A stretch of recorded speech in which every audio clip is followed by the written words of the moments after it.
welcome. My name is Mike Burris. I'm here with Andy Thacker. We're looking at the tune Angeline the Baker. Super fun song to play, a great tune to practice on.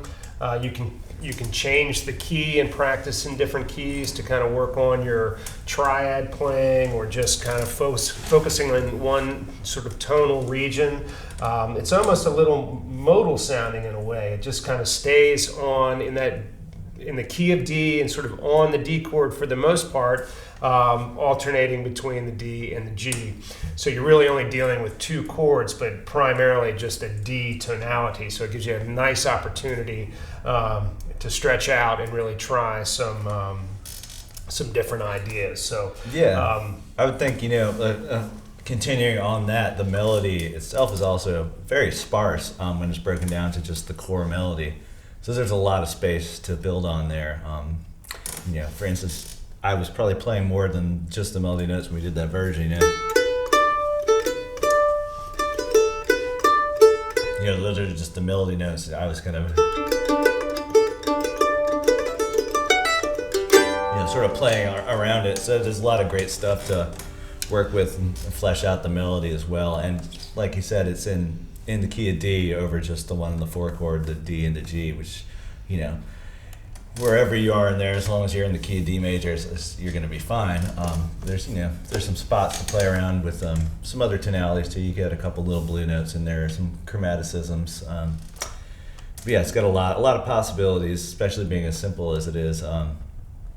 Just dynamically too, it's one of those ones you can kind of bring up and bring down, and sort of play with that aspect of it as well. If you're playing rhythm behind somebody soloing over it, you can kind of play around with the dynamic level in which you're playing, build it up throughout the B part, and then kind of bring it back down for the next soloist. A lot of possibilities in this one. We've talked about this before, is this idea of target notes, and again, just getting the melody into your head. This is a very memorable melody, and one that you can get into your head pretty easily, and then kind of having that melody going in your brain as you're trying to improvise is super helpful. And then thinking in terms of target notes, where when the progression moves from D to G, that you are playing those G chord tones at that chord change. So you can sort of be improvising in the key of D and then just be mindful of that G that's coming and make sure you hit it with the G chord tones. You can sort of stay for sure. You can play around with those tones too. You could work your way to the root note of the G, like.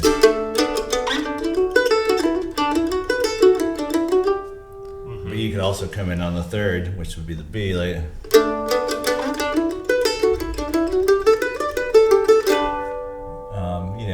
Or even the fifth. So yeah, there's lots of ways to approach it. So I would recommend experimenting with some different licks that kind of focus on different chord tones when you're getting into the G, and it doesn't always have to be the G note itself. It's good to try some different things with all of the triad notes of that chord. Yeah, and one more thing to point out as well, if you're a guitar player and you're playing rhythm, I tend to, in a song in the key of D, especially this one, I will lower my sixth string, my E, down to a D, so I can get a nice full chord sound, and then I'm playing the G chord sort of here, with an A on top or with a G on top. So it just kind of makes it, for me, just sound kind of deeper and richer on guitar. So hopefully that's helpful. Definitely give Angeline the Baker a try. It's a great accessible tune. It's a great song to play on a jam because it's simple, but you can also really stretch it out in different ways as well. Thanks for joining us. Stick with us next week. We'll have another tune for you. Thanks.